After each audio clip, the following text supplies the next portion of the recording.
If you're a real estate agent struggling to put out consistent and quality video content to get more leads and more clients organically with video, you are not alone. I found myself in this boat as well when I was trying to take my YouTube channel to the next level.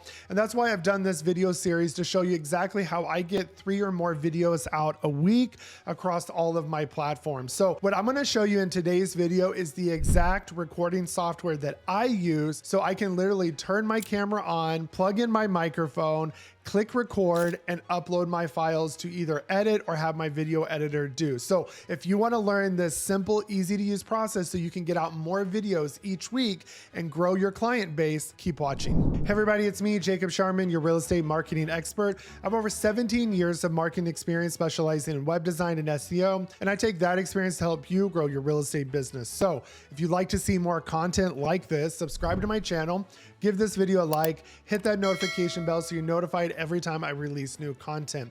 And if you'd like to get my resources, training, courses, and coaching for free at no extra cost or split to you, take a look at partnering with me at eXp Realty inside the Agent Wolfpack. And there's a link down below where you can book a one-on-one call to learn more. So let's dive into today's topic. So today we're back for part 3 of our video series on basically how to record simple quality video content so you can consistently put out videos on YouTube, TikTok, Instagram Reels, YouTube Shorts, whatever platform you want, so we can generate higher quality leads and turn those leads into clients, because we all know video converts better. It just does. That's the kind of day and age that we're in. But a lot of real estate agents find it very difficult to put out consistent quality. One, it's because of recording equipment, which microphone to use, how do I set up my camera, what stand, what lighting, and we covered all of that information in the first video. And I even gave you a link to my Amazon storefront where you can get all the equipment I recommend and even the exact setup that I have that I used in the very beginning and that I currently use now as I've upgraded since then over the last year. Now, in the second video, we talked about how to batch record those videos. And this is very important because a lot of people waste a lot of time in the recording process, because we've seen people where they'll just have record on the entire time and they'll say cut, delete, clip, whatever, keep. And that is very time consuming because, one, if you're editing the videos yourself, you got to watch probably an hour's worth of video and know what to clip and what to cut, versus just record. And if the clip is bad, delete it and then label those clips that you want to use and in the order you want to use them. And that's what I do with my video editor. So if you haven't watched that video, go back and watch that as well. But today we're going to talk about how to actually record the video, what software to use. A lot of people will use their phone and just record on their phone and then transfer it over later. But you can still do the kind of clip model that I do where you've recorded the hook as a clip, then the intro, your channel introduction, and then whatever your points are clip by clip. And that way you have very shorter clips. They're easier to manage, but they're easier to edit, which is what our next video will be about. But today we're going to be focusing on the software that I use to record. And I've used a couple of different things over the years. When I first started, I used Vimeo. I think I paid about $84 to $100 a year. I bought the whole year up front. It was a lot cheaper. And the reason why I use that is I had a browser extension. You can also use Loom, does the same thing, but it allowed me to do a complete screen record. I could put my camera and control where it was at on the screen capture, but I could also just record myself like this. And what I loved about it was the moment you hit stop recording, it was uploading into the cloud. And then it would show you kind of, you know, the summary of the video that it was uploading, and you could put the title in there, name it, you know, whatever the title of the video is, clip 1, clip 2, clip 3, and so on. And then I've used Loom, I've used Vimeo, and then what I'm currently using right now is OBS. Now, OBS does do great quality, but it is not the same if you're using a DSLR or your phone. A lot of people will use this with webcam. I am currently using my DSLR. It's a Canon EOS R50. Now, if I were to use that direct record from the DSLR camera into the video card and then record my audio separately, I can do that. And that's what a lot of people do. And you can clip that as well. To me, it's just a lot of extra steps. And to me, this quality is sufficient. I'm not doing, model home tours and things like that. I'm just giving instructional video. And if you're doing, city overview scripts and real estate tips, this quality is sufficient. You can always upgrade later when you get more experience and you've kind of gotten better at recording and quicker doing that. But for now, just click, point, shoot, and upload it. Especially if you have a video editor, why do you want to tack on more hours for an overly complicated editing process when they can literally just put the clips together, add the transitions and any type of overlays and B-roll footage, which we'll cover in the next video. So what I want to do right now is share my screen. I'll give you a kind of quick overview of Vimeo that I used before. Loom is pretty much the same. I'm not going to go over that, but I also will dive into a little bit on OBS, some kind of things to watch out for as you're using it. And that way you can download it. What I love about OBS is it's 100% free. And I love the BS part in there. There's no BS with it. It's an open source software. So there's no like light version, free version versus a pro features. It's all free. You can use it to stream across, YouTube. If you want to go live across multiple platforms, it has that capability as well. And it's used for like broadcasting. So you can have different scenes set up to where maybe if you're doing a podcast as well, you can have each individual scene set up with each individual camera. If you want to go between the cameras, and you can do that live, and it's kind of like live video editing. So I'm going to show you all the different little features, but I'm going to show you exactly how I use it so you can take your video recording to the next level, get it done quicker, where it's still good quality and you can get the content out. All right, so one of the first tools I'm going to show you how to use before I move on to OBS, which is what I use. I use this in the very beginning, and I always recommend this to easy for people to use because yes, there is a price associated with it and you do want it. I think it's like $84 a year. Or you can pay monthly. You always get a discount if you pay the 12 months up front. I like it because it has the cloud storage for people. So you're not having to worry about if your computer is getting full, it records right to the cloud and then you just download what you need, or you just give your video editor access to the Vimeo drive and then they can log in and do that. So the way you would get to this is you need to download the Chrome extension for Vimeo. They go through that. I think they might have it for the other platforms as well. But basically you just click this button. Okay. And then you're going to want to make sure that you are logged in. But what's really cool is you can go through and choose the folder. So if you want to create a folder, that way all of your clips go to the folder and they're automatically uploaded and organized for that as well. So I'm going to show you a couple cool things is you can choose just screen record with no camera. Now, if you don't move this, it will record this. This is where you can easily stop recording, pause recording. So what I do is I just minimize this and move it down to the far corner. Now you can turn your camera on. So you would choose your camera. Let's see if it'll load because since I'm already screen recording, it might slow it down a little bit. It says that it lost signal, but let's say, we can try one of these. It's probably because it's already being used by my sharing, but you go through, you choose your camera, choose your default microphone. Okay. You can go through, choose whatever one you want. Just make sure that the right camera and the right microphone are being chosen. Okay. And then you can also record just camera. And then what you do is you just put that here. And then you can keep this out to start recording. You can pause recording. You can delete the recording and start over again. If you pause the recording, you can restart the recording so you don't have to delete that session. But basically you would just go through, we'll just do maybe like a screen share real quick. When you do screen share, it's going to basically ask you to which screen you would like to share. It's over on my other screen right now, but you just select screen 1, screen 2, based on if you have multiple screens. So we'll go ahead and click share. And then you see it counts down and it's recording all of those things. You can see where it's recording. So I can move this over to the corner and I'm good to go. And then when you're done recording, you can hit stop recording. And then it's going to bring this up that it's uploading to the cloud. And then once it uploads, it's going to give you the chance to name it like this. So let's wait for it to upload.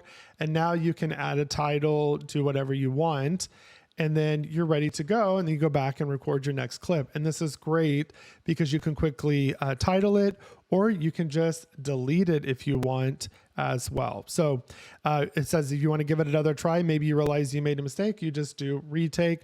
Now they have updated this since I have done it, but if you don't like it, you can always delete the video and then go and do it again. And then you just go through, you know, your intro, your hook, all of those things in order. And now your video editing is done. Very simple. You could do screen shares. You can do screen share with camera, or just do your camera only. Very simple, easy to use, highly recommended. So this is OBS. As you can see me.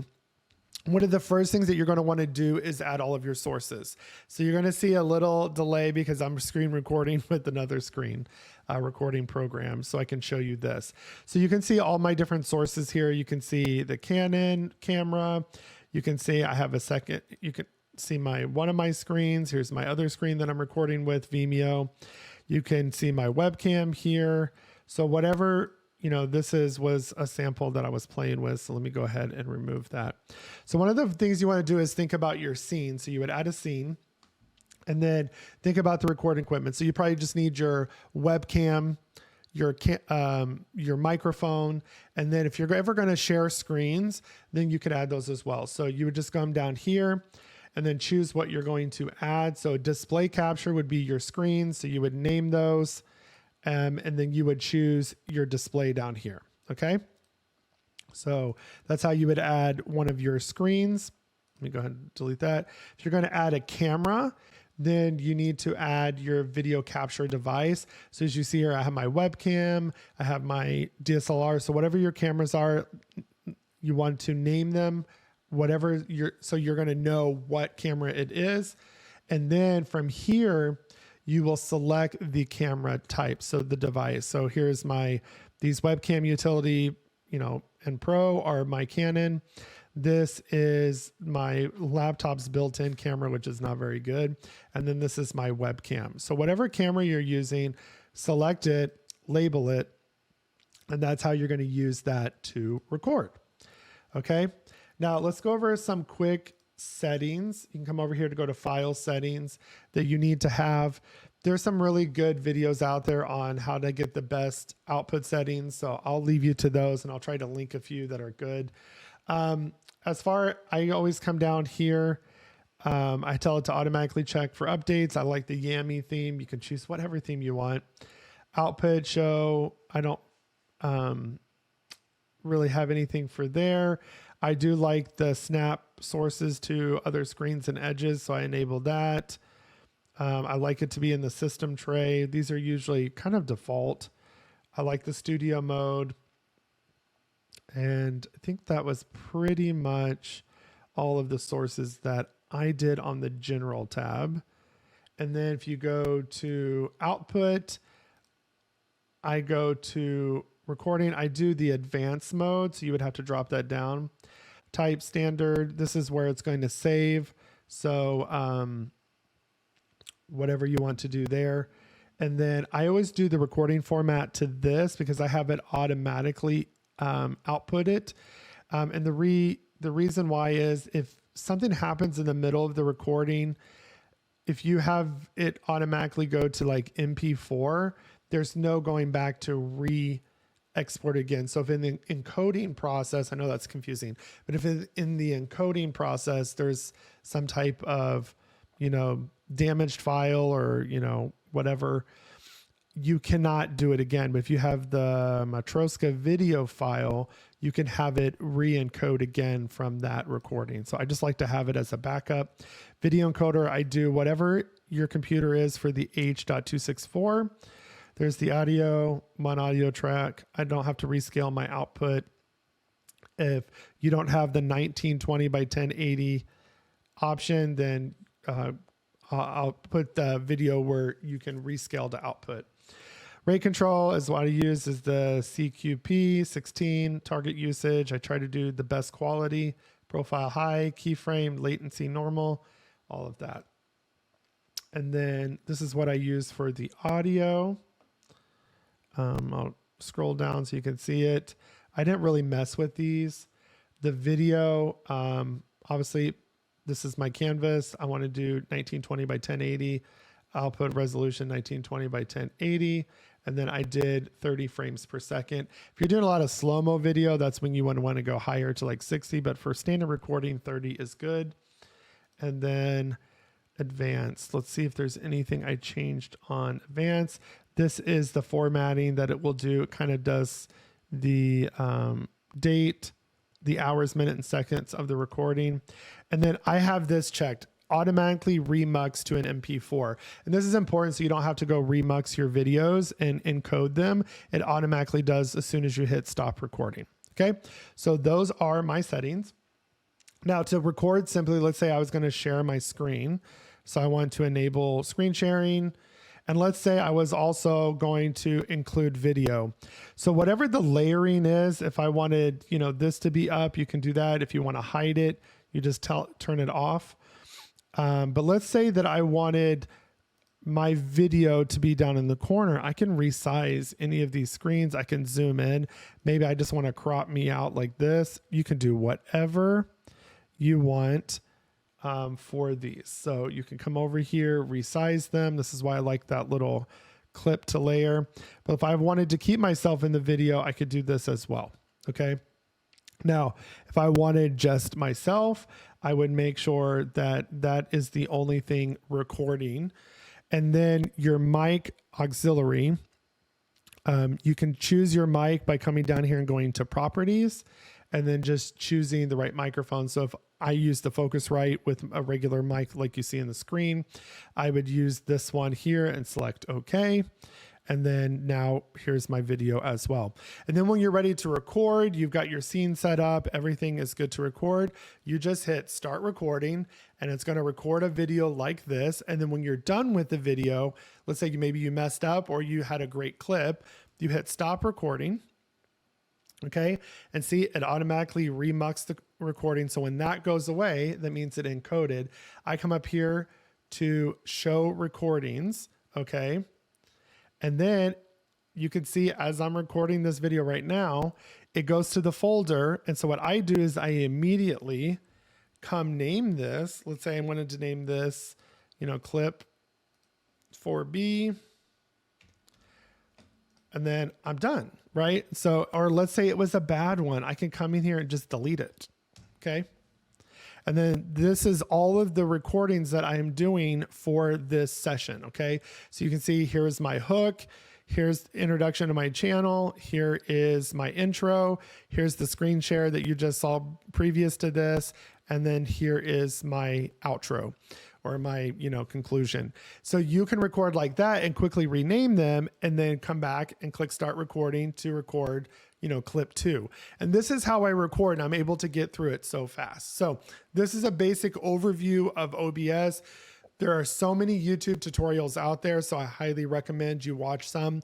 Make sure they're from the newest, end of 2023 to 2024 so you can see the newest upgrade because there's been several updates of OBS, but I highly recommend that you download this because it is a great software and it's free and we all like free.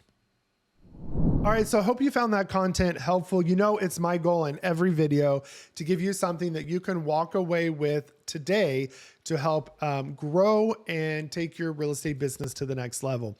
And if you have any questions about what I went over, drop those down in the comments below. If you have anything that's working for you, drop those down in the comments below. If there's some video topics that you would love to see, drop those down in the comments below as well. And if you need any help with marketing, I don't care if it's video editing, web design, Google Business Profile, whatever it is, social media, branding, our company can help you. We have a full service marketing company and you can click the consultation link down below as well. And if you'd like to get all of my resources like this, my resources, training, courses, and coaching for free at no extra cost or split to you, whether you're a new agent, a team, or a brokerage, take a look at partnering with me at eXp Realty inside the Agent Wolfpack and get all of the Agent Wolfpack resources that Mike and Connor offer as well free at no extra cost or split to you. So there's a link down below where you can book a one-on-one call with me to learn more and see exactly what your business would look like here doing the exact same thing. We can also show you what the future would look like